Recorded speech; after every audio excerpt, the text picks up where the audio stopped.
Buenas, saludo. Dios le bendiga. Una vez más, su amigo y hermano Eddie Pimentel de Jesús, llevando otra enseñanza bíblica de la palabra de Dios. Y esta vez el tema que voy a tocar, basado en la palabra de Dios, es el sábado en el Nuevo Testamento. El sábado en el Nuevo Testamento. Pero antes de empezar este estudio, quiero darle las gracias a cada uno de los que se han suscrito al canal, pidiéndole a Dios que sigan compartiendo este mensaje y también para que la gente lo vea y empiece a tener más enseñanza de la Biblia. Oremos. Padre que estás en los cielos, te damos gracias, Señor, porque tú eres bueno y para siempre es tu misericordia. Señor, ahora al estudiar tu palabra, imploramos la presencia de tu Santo Espíritu y que tú, oh Dios, nos guíe a toda verdad. Permite, oh Dios, que esta doctrina que está basada en la palabra de Dios, tú nos des la humildad y la sencillez, Señor, para captarla y ponerla en práctica. Bendice cada estudiante que ve este video y dale tu bendición y tu gracia y la sabiduría. Y aquellos que están confundidos, Señor, permite que se pongan en tono a través de tu palabra. Perdona todos nuestros pecados en el nombre de Jesús. Amén. El sábado en el Nuevo Testamento. En el mundo cristiano, la enseñanza que establece que el mandamiento del sábado ha sido abolido y que pertenecía únicamente al pueblo judío es muy común y altamente difundido. Uno de los argumentos más utilizados consiste en afirmar que el Nuevo Testamento en ningún momento menciona que la cristiandad debe observar el séptimo día. Este argumento es fácilmente discutido, tomando en cuenta que tampoco menciona que no debemos guardarlo. En el presente escrito, o en este minuto, vamos a analizar las afirmaciones sobre el sábado contenidas en el Nuevo Testamento, las implicaciones en nuestra doctrina sobre el día de reposo. Por ejemplo, me gusta siempre cuando hago este estudio que usted tenga su Biblia a mano o su celular o su iPad para cuando yo dé una cita bíblica usted también pueda buscarla ahí mismo, y porque todo lo voy a comprobar con la Biblia. Mateo 24:20, capítulo 24, versículo 20 dice: Jesús dijo: orad pues que vuestra huida no sea en invierno ni en sábado. Jesús en este contexto habla acerca de la destrucción de Jerusalén por los romanos. Aconsejó a sus discípulos a orar para no huir en temporada invernal o en sábado, aunque muchas versiones lo traducen como el día de reposo. La verdadera palabra griega aquí usada por Mateo es abopuf. Evidentemente se refiere al séptimo día de la semana, es decir, sábado. La huida de los cristianos de Jerusalén antes de su destrucción fue en el año 66 después de Cristo. Más de 30 años después de que Cristo pronunciara dichas palabras. Esto quiere decir que para Cristo el séptimo día seguiría vigente aún después de su resurrección. Muchos argumentan hoy que Jesús previno a sus discípulos de no huir en sábado porque las puertas de Jerusalén cerraban los sábados y entonces no se podría salir. Sin embargo, sus palabras no se limitan a la ciudad, porque también alentó lo siguiente: el que esté en el campo no vuelva atrás a tomar su manto. Es decir, lo que no se encontraba tras los muros de Jerusalén, Ahora, Mateo capítulo 12, versículo 8 dice, porque el Hijo del Hombre es Señor aún del sábado. Juan en Apocalipsis 1:10 menciona el día del Señor. Sin embargo, su identificación sería imposible sin el versículo de Mateo ya citado. Jesús expresó la manera explícita cuál es su día, el sábado. Este versículo tiene un paralelismo con el mismo cuarto mandamiento de la ley que dice, pero el séptimo día es el sábado del Señor tu Dios. Éxodo capítulo 20, versículo 10. Es decir, Jesús se declaró enfáticamente como el creador del sábado. Si el sábado hubiese sido abolido en la cruz, entonces esta cita no tendría el más mínimo sentido. Simplemente se hubiera omitido, pero al parecer para los evangelistas esta declaración de Jesús con respecto al día de reposo era de misma importancia. Revela que el sábado seguía vigente y que el tiempo que se empezaron a escribir los evangelios. En Marcos capítulo 2, versículos 27 y 28 dice, también le dijo, el sábado fue hecho por causa del hombre, y no el hombre por causa del sábado. Así que el Hijo del Hombre es Señor aún del sábado. Jesús declaraba que el sábado fue hecho por causa del hombre, es decir, para la humanidad. En ningún momento las Escrituras declaran que el mandamiento del sábado es exclusivamente para los judíos.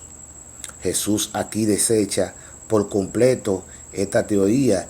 Es imposible que un Dios amoroso incluya al pueblo cristiano de la bendición y beneficio que el descanso sabático tuvo al pueblo judío.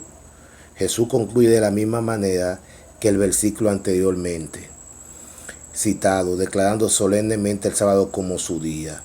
Lucas capítulo 23, versículo del 54 al 56. Dice, era el día de la preparación y estaba para comenzar el día de reposo. Y las mujeres que habían venido con él desde Galilea siguieron también y vieron el sepulcro. Y como fue puesto su cuerpo y vuelta a preparación especias aromáticas, ungüento, y descansaron el día de reposo conforme al mandamiento. Este versículo tiene mucha implicación en nuestra teología sobre el día de reposo.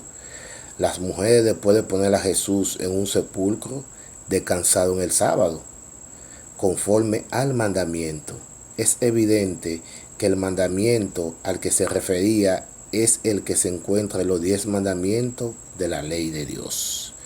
El Evangelio de Lucas se escribió en el año 58 después de Cristo, poco más de 20 años después de la resurrección de Jesús. Sin embargo, describe el descanso sabático como un mandamiento que incluso Jesús guardó al descansar en la tumba. Hebreos capítulo 4, versículo 9 dice, por tanto, queda un reposo para el pueblo de Dios. En todo el capítulo 4 se menciona la palabra reposo, que en griego es karabul. Sin embargo, en el versículo 9, el autor utiliza otra palabra griega, sabatimos. Esto es una amalgama de una palabra hebrea, sabá, y un sufijo griego simo, el mandamiento o el acto de. Entonces una traducción literal sería, en griego original, el versículo, la cita bíblica sería, por tanto, permanece mantenimiento el del sábado para el pueblo de Dios. Este es un mandamiento explícito sobre la observancia del sábado para el mundo cristiano. Y aunque las malas traducciones no dejan ver su verdadero significado, observando los manuscritos antiguos en su idioma original, nos damos cuenta de lo importante de dicha afirmación en nuestra comprensión del día de reposo bíblico. El ejemplo de Jesús y los apóstoles. Recuerden que estoy demostrando con la Biblia solamente el Nuevo Testamento, porque hay mucha gente que dice que solamente es el Antiguo Testamento donde cita el apoyo al sábado. Estoy trabajando solamente con el Nuevo Testamento. Por eso usted ve que todas las citas bíblicas son del Nuevo Testamento. Ejemplo de Jesús y los apóstoles. También las escrituras revelan lo que acostumbraban a hacer Jesús y los apóstoles los sábados. Jesús acostumbraba ir a la sinagoga los sábados, según Lucas capítulo 4, versículo 16. Pablo y Bernabé predicaron en Antioquía el sábado. Hechos capítulo 13, versículo 14. Los gentiles le rogaron que volvieran a predicar el evangelio en sábado, el versículo 42 del capítulo 13. Y Pablo predicaba a los judíos los sábados, según Hechos capítulo 17 del 1 al 2 y capítulo 18 versículo 4. Si el sábado hubiese sido abolido para el tiempo en que se escribió el Nuevo Testamento, hubiese sido necesario mencionar qué día hacía Jesús y sus apóstoles la actividad ya descrita. Pero el que haya sido registrado no indica que el sábado seguía teniendo mucha importancia para los cristianos del primer siglo. Muchos argumentan que el apóstol Pablo entraba los sábados en la sinagoga únicamente para debatir con los judíos sobre teología. Sin embargo, Hechos capítulo 16, versículo 13, menciona cómo Pablo y otros acompañantes salieron de la ciudad de Filipos y se fueron junto al río cercano para orar en oración. En ese lugar no había ninguna sinagoga judía. Sin embargo, Hechos registra el día exacto en que sucedió esto, indicando que el sábado no era de ninguna manera un día dedicado al debate con los judíos, sino a la oración y a la predicación. Conclusión. Toda nuestra enseñanza respecto al día de reposo podrían fácilmente ser formuladas basándose únicamente en los escritos del Nuevo Testamento. No obstante, la Biblia es una unidad. Tanto el Antiguo como el Nuevo Testamento son la base de toda la doctrina. El presente escrito tuvo como propósito, o este tema tuvo como propósito, y lo cumplió, el mostrar cómo el sábado fue un día considerado por los primeros cristianos como el día del Señor y el día de reposo. Sin duda alguna, jamás consideraron que la muerte de Jesús en la cruz abolió el cuarto mandamiento. Por el contrario, siguiéndolo, observándolo, en cumplimiento a la eterna ley de Dios. Que Dios nos ayude cada día a entender su palabra. Queda bien claro, hermano, que este mandamiento no fue abolido, sino que sigue vigente. Y vendré con otro estudio más profundo, que hasta en la nueva tierra vamos a guardar el sábado. Que Dios nos bendiga, que Dios te bendiga. Oremos. Padre, gracias por tu palabra en este momento, en esta ocasión. Permite, oh Dios, si hay alguna duda en nuestra vida con respecto al sábado, te pedimos, Dios, que nos aclare nuestra mente y nos bendiga. Guíanos y a toda verdad, como dice, con tu Santo Espíritu. Y bendícenos y permite, Señor, guardar el sábado como tú mandas. Que nada del enemigo nos pueda quitarle concentración, guardar tu sábado. Guíanos con tu Santo Espíritu. Bendice todo el que comparte y ve este video. En el nombre de Jesús. Amén.